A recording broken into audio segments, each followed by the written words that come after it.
Salutations à toutes les frères et sœurs en Jésus-Christ dans le monde entier. Je me présente le frère Serge de l'île de la Réunion pour ceux qui ne me connaissent pas encore. Notre message sera sur connaître Dieu. Prenons Apocalypse chapitre 1. Avant tout, prions frères et sœurs avant d'apporter notre message. Seigneur, merci pour ta parole. Merci pour tout ce que tu fais dans nos vies. Nous voulons vraiment nous laisser conduire par ton esprit. Seigneur, si tu n'es pas là, tout est vain. La vie n'a aucun sens sans toi. Seigneur, tu es le chemin, la vérité et la vie. Seigneur, nous te bénissons. Que ton nom soit glorifié, que ton nom soit magnifié. Adoré Dieu d'Israël. Merci pour la vérité qui affranchit, pour la vérité qui libère, et nous ne voulons pas nous taire et nous ne voulons pas être dans l'intimidation, dans la peur, et nous voulons toujours annoncer la vérité, défendre la vérité, Père, dans le nom puissant du Seigneur Jésus-Christ. Amen. Nous allons rapidement dans le livre d'Apocalypse chapitre 1, versets 1 à 3. Qui nous dit révélation de Jésus-Christ que Dieu lui a donné pour montrer à ses serviteurs les choses qui doivent arriver bientôt et qu'il a fait connaître par l'envoi de son ange à son serviteur Jean.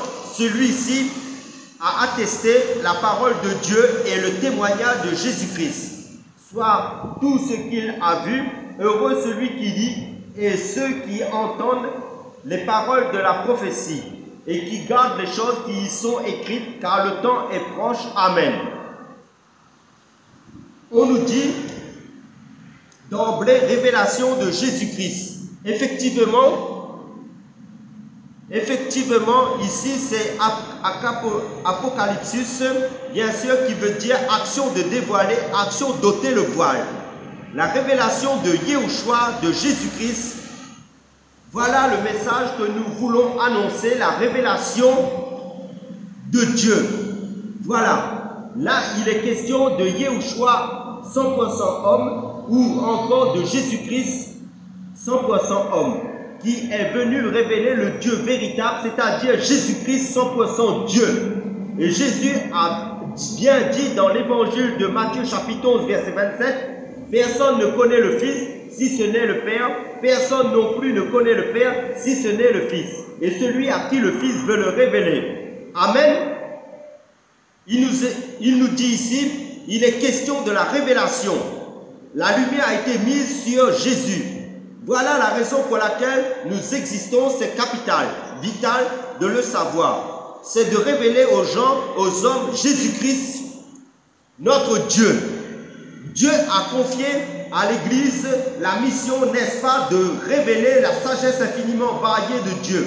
On peut le prendre, Éphésiens chapitre 3. Quel est le message qu'il faut prêcher? Quel est l'évangile que nous devons diffuser?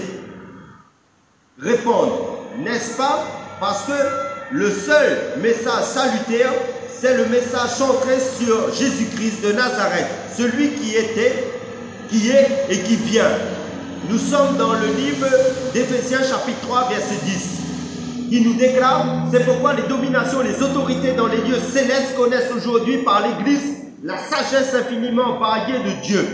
Écoutez ceci mes frères et sœurs, Jésus-Christ est la sagesse infiniment variée de Dieu. Ça c'est fort. Donc la sagesse, je ne dirais pas une sagesse, mais la sagesse lui-même par excellence. Et Dieu lui-même, c'est Jésus-Christ, car Jésus-Christ ou encore Yahushua HaMashiach a plusieurs aspects. Il a tellement d'aspects que le temps n'est pas suffisant pour pouvoir le développer. Vous comprenez que nous n'avons pas de temps à perdre parce que nous devons révéler ces aspects-là. C'est ça, la mission de l'Église. On nous dit, les dominations, les autorités dans les lieux célestes connaissent aujourd'hui par l'Église la sagesse infiniment variée de Dieu. Dieu qui est tellement tout-puissant a choisi des hommes, des femmes comme vous et moi pour qu'à travers de nous, de nos vies sanctifiées par le Seigneur Jésus-Christ, par le message centré sur Jésus-Christ et Jésus-Christ seul, Père, Fils, Saint-Esprit, par ce message, là que les anges, d'abord les anges de Dieu dans le ciel, il y a aussi les démons qui sont des esprits qui connaissent par l'Église les variétés de Dieu, parce que c'est la sagesse par excellence. Ce qui confirme cela, que les anges veulent connaître l'évangile véritable. Cet évangile nous a été confié, oui frères et sœurs, du monde entier. Est-ce qu'il y a des versets qui disent que les anges veulent connaître l'évangile qui nous a été confié?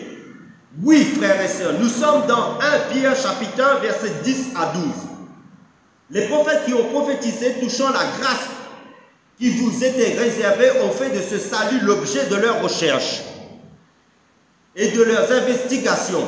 Ils voulaient sonder l'époque et les circonstances marquées par l'Esprit de Christ et la gloire dont elles seraient suivies. Il leur fut révélé que ce n'était pas pour eux-mêmes, mais pour vous qu'il était les dispensateurs de ces choses, que vous ont annoncé maintenant ceux qui vous ont prêché l'Évangile, par le Saint-Esprit envoyé du ciel et dans lesquels les anges désirent plonger leur regard. Amen. Vous vous rendez compte, frères et sœurs, même les anges désirent plonger leur regard dans l'évangile qui nous a été confié. Vous vous rendez compte, frères et sœurs? Et pourquoi? Parce que ces anges savent que Jésus-Christ est leur Dieu, est leur Créateur, frères et sœurs. C'est pourquoi ils désirent plonger leur regard dans l'évangile de leur Dieu aussi. Parce que Jésus-Christ est le Dieu, le Créateur de toute chair, le Créateur de tout esprit. Vous vous rendez compte, frères et sœurs, de la responsabilité que nous avons en tant que chrétiens, disciples de Jésus-Christ, pour révéler l'évangile de Jésus-Christ, la mission de l'Église que nous sommes dans ce monde. Cela veut dire que nos enseignements sur Jésus-Christ, les anges plongent leur regard dans l'évangile qui est christocentrique. Nous n'avons pas de temps à perdre, frères et sœurs. Annonçons, prêchons Jésus-Christ pour le peu de temps qui nous reste à vivre sur cette terre, car le temps est court. Focalisons-nous sur le message central salutaire pour toute l'humanité entière, qui est Jésus-Christ, sous ses différents aspects. Amen. Alléluia. Sortons des choses qui n'ont aucun rapport avec le Seigneur Jésus-Christ. Fondons nos vies sur le grand message de Dieu, qui est Jésus-Christ, uniquement Jésus-Christ. Car la révélation, la lumière, l'illumination a été mise sur le Seigneur Jésus-Christ, le plus grand message de Dieu pour nous les hommes, qui est Jésus-Christ. Nous ne voulons pas crier, mais annoncer l'évangile de Christ avec autorité, mais enseigner l'évangile de Jésus-Christ. Voilà, car Jésus-Christ enseignait avec autorité. Relisons 1 Pierre chapitre 1 verset 10. Les prophètes qui ont prophétisé touchant la grâce qui vous était réservée ont fait de ce salut l'objet de leurs recherches et de leurs investigations, dont tous ces prophètes avant le temps de la grâce, Enoch, Abraham, Moïse, Jérémie, Michée et tous les autres prophètes que vous connaissez avant le temps de la grâce en tant que lecteurs de la Bible ont fait des recherches et des investigations. Ils ont fait des recherches, ils ont investi tout ça. Ils ont cherché à sonder l'époque où Dieu allait devenir homme parce qu'ils ont reçu des révélations selon lesquelles un jour Dieu allait se servir, allait venir sur cette terre en tant que chair pour sauver l'humanité. Donc, Dieu allait se servir plus tard de plusieurs membres issus des nations et du reste d'Israël qui se convertiront au Messie. Des deux n'en faire qu'un, et au travers de ce corps qui est l'Église, Dieu sur terre allait se manifester par son esprit, allait manifester sa gloire. Je voudrais que vous qui me suivez, l'Église est la seule institution sur terre que Dieu a placée, que Dieu a mis en place.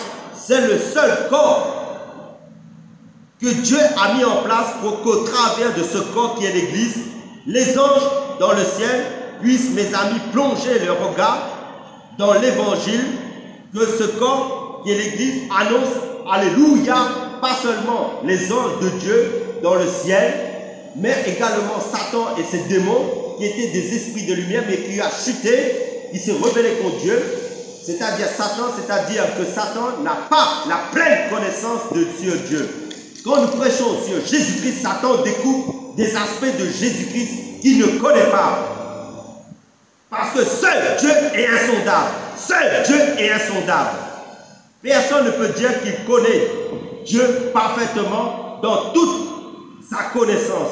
Parce que d'après 1 Corinthiens chapitre 13 verset 9 à 10,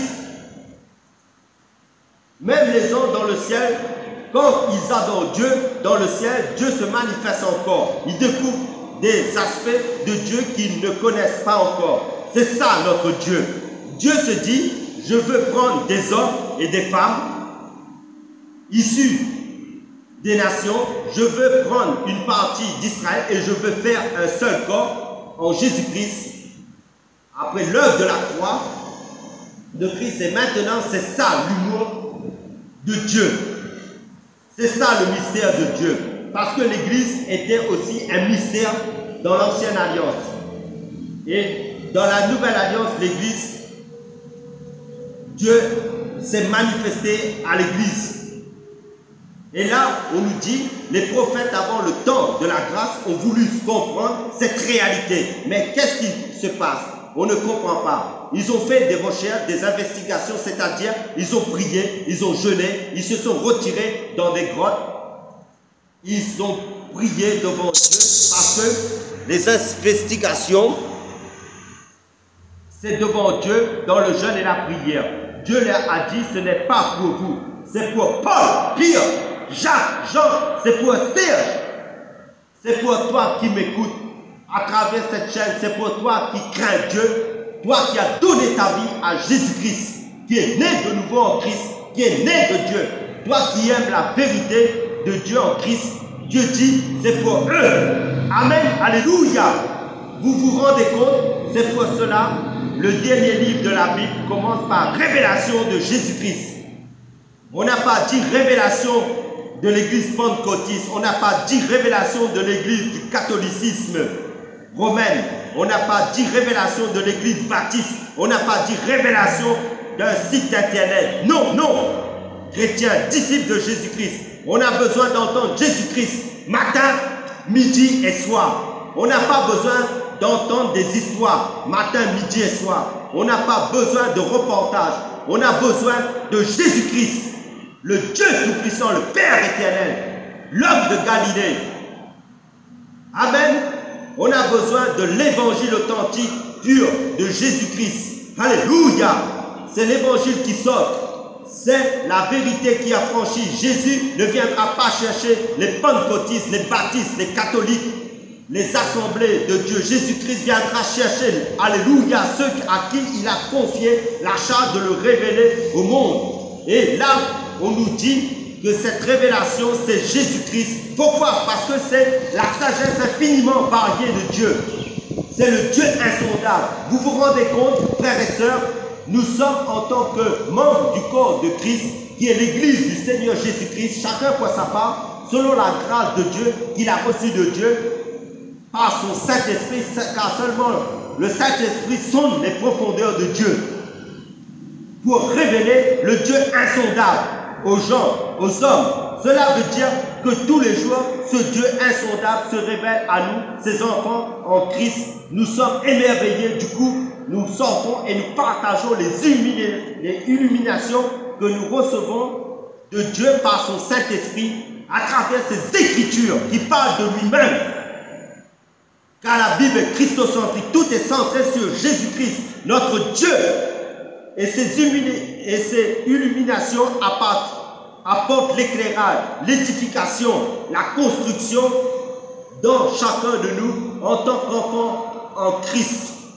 Apporte la vie. Amen. C'est-à-dire, nous ne passons pas notre temps à gauche, à droite pour chercher qui n'a aucun rapport avec Jésus-Christ. Nous passons notre temps dans la présence de Dieu, dans la parole de Dieu, dans la prière par le Saint-Esprit pour recevoir de Dieu. Car sans le Saint-Esprit, nous ne pouvons rien recevoir. Car l'homme ne vivra pas de pain seulement, mais de toute parole de Dieu. Que vous savez en tant que lecteur de la Bible, d'après l'évangile de Matthieu chapitre 4, verset 4. Et le livre de 1 Timothée chapitre 2, verset 4, nous précise bien la volonté de Dieu. Dieu veut que tous les hommes soient sauvés, parviennent à la connaissance de la vérité. Amen. Et cette vérité, l'évangile de Jean nous éclaire bien d'après l'évangile de Jean chapitre 14, verset 6.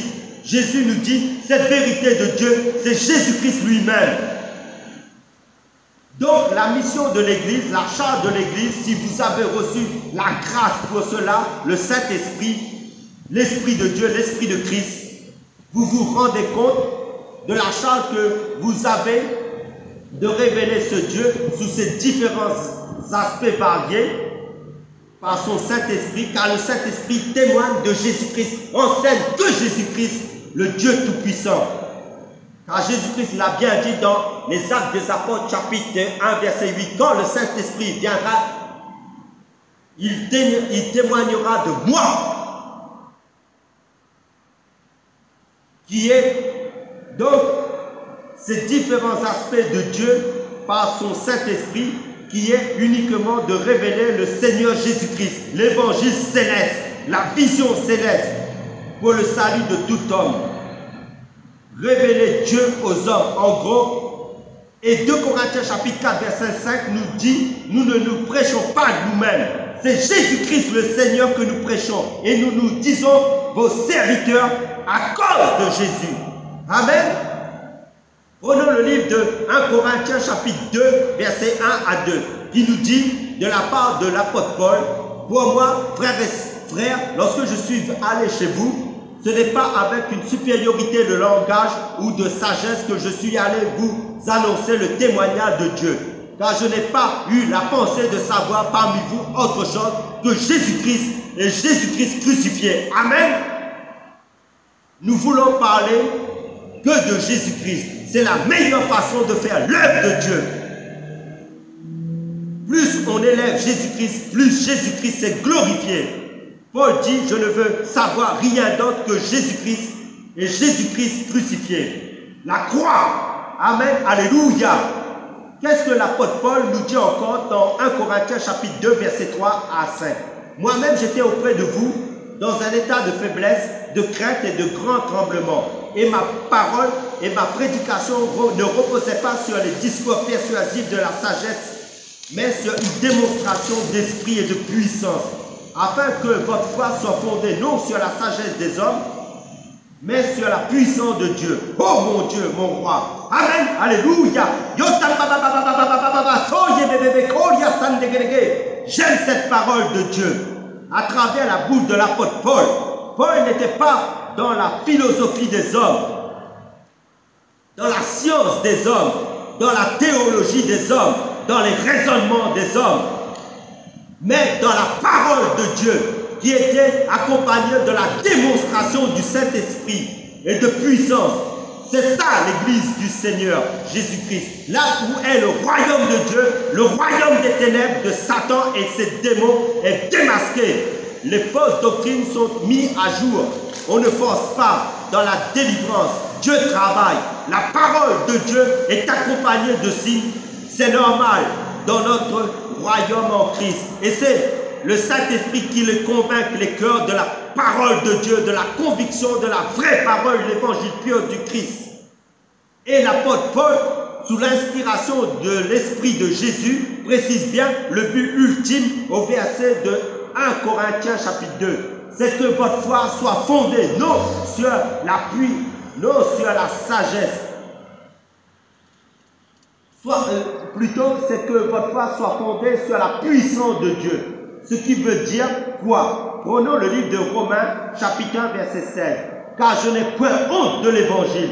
C'est la puissance de Dieu pour le salut de quiconque croit, du juif premièrement, puis du grec. Amen. Car l'évangile est christocentrique, tout est centré sur Jésus-Christ, notre foi par excellence. Amen. Donc le but ultime final, c'est la foi en Jésus-Christ, grandissant de progrès en nous. Amen. Car La foi vient de ce qu'on entend, ce qu'on entend vient de la parole de Christ. Car c'est Jésus-Christ qui délivre les possédés, qui guérit les malades, qui sauve les âmes perdues, qui affranchit du péché, qui donne du repos à nos âmes, qui convainc les cœurs à la conversion au salut en Jésus-Christ. C'est Jésus-Christ qui donne la vie éternelle, qui baptise du Saint-Esprit ses enfants. Amen. Alléluia. Nous allons écouter la parole de Dieu. Il faut s'approprier la parole de Dieu, saisir par la foi, recevoir par la foi la parole de Dieu. Car un des aspects de la parole de Dieu, c'est la puissance. Et le psaume chapitre 68 nous dit, ton Dieu ordonne que tu sois puissant. L'évangile, ce n'est pas seulement je prêche. Non, ça ne m'intéresse pas. C'est aussi la puissance du royaume. Qu'est-ce que l'évangile de Marc chapitre 16, verset 17 à 18 nous dit? Ceci. Nous dit, voici les miracles qui accompagneront ceux qui auront cru. As-tu cru en Jésus-Christ? Voilà ce que l'évangile dit. En mon nom, ils chasseront les démons. Ils parleront de nouvelles langues. Ils saisiront les serpents. Ils boiront quelques breuvages mortels. Il ne leur fera point de mal. Ils imposeront les mains aux malades et les malades seront guéris. Amen. Amen.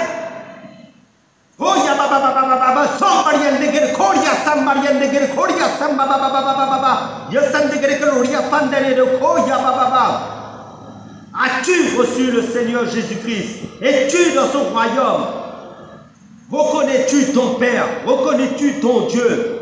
Toi qui m'écoutes, là où un démon te rend captif, je prie au nom de Jésus-Christ que ce démon te lâche immédiatement à cause de l'œuvre de la croix de Jésus-Christ qui est mort à la croix pour toi qui as versé ton sang à la croix. Si tu crois en Jésus-Christ, toi qui as des douleurs dans ton corps, que ces douleurs partent et que tu sois guéri de tes maladies au nom de Jésus-Christ de Nazareth, l'homme de Galilée. Que tu sois restauré au nom puissant de Jésus-Christ. Si tu as perdu ta vie de prière, que tu sois renouvelé dans ta vie de prière. Amen. Oh non. Merci Seigneur pour ta restauration, ta délivrance, ta restauration, ta guérison, ton renouvellement dans la vie de mon frère, de ma soeur en Christ. Merci Seigneur Jésus-Christ. C'est ça l'église du Seigneur Jésus-Christ. Et la puissance de Dieu, on ne reste pas toujours assis tout le temps. On bouge aussi par l'Esprit de Christ. Car nous sommes comme des vents. Car celui qui est né d'eau et d'esprit, on ne sait d'où il vient, d'où il va. Il est comme le vent saisi par l'Esprit de Christ. Et il fait l'œuvre de Dieu. Pour l'avancement du royaume de Dieu. Pour gagner des âmes. Pour l'œuvre de Dieu. Parce que dans le livre de Genèse chapitre 1 verset 2, l'Esprit de Dieu se mouvait au-dessus des eaux. Vous voyez, l'Esprit de Dieu bouge.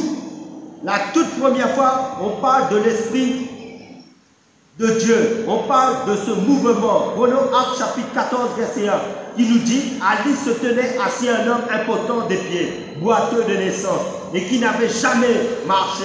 Il écoutait parler Paul. Et Paul, fixant les regards sur lui et voyant qu'il avait la foi pour être guéri, dit d'une voix forte, lève-toi droit sur tes pieds. Et il se leva d'un bond et marcha. Amen. Paul avait vu cet homme qui avait la foi. La foi est déterminante en Jésus-Christ. Si vous avez expérimenté la puissance de Dieu, quoi que les gens disent, quoi que les gens pensent de vous, malgré les tribulations, malgré les afflictions, malgré les persécutions, à cause du nom du Seigneur Jésus-Christ, ne baissez jamais les bras.